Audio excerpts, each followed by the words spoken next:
మంత్రం లేదు. ఇది సీరియస్ కరెంట్. ఇవేమో బోర్ వాటర్, ఇవేమో మినరల్ వాటర్. చూడండి ఇక్కడ ఈ బోర్ వాటర్ లో కరెంట్ వచ్చేస్తుంది, సీరియస్ కరెంట్ వచ్చేసింది. అదే మినరల్ వాటర్ లో కరెంట్ వస్తలేదు, అంటే ఇట్లాంటి నీళ్ళు అన్నట్టు. అందుకే మనకు ఏమొస్తున్నాయంటే ఈ నీళ్ళతోటి ముఖాల నొప్పులు, మోచేతుల నొప్పులు, అన్నిటికీ మన బాడీ మొత్తం ఖరాబ్ అయిపోతుంది. అందుకే రోగాలు షూర్. ఇవి వాటర్, అవి వాటర్. ఇలా టెక్నాలజీ అని మళ్ళీ చూడండి, పవర్ వచ్చేస్తుంది. సీరియస్ సీరియస్ అంటే కరెంట్ వేసి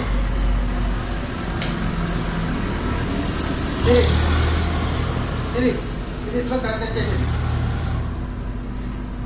ఏదో మినరల్, నో పవర్. ఓకే.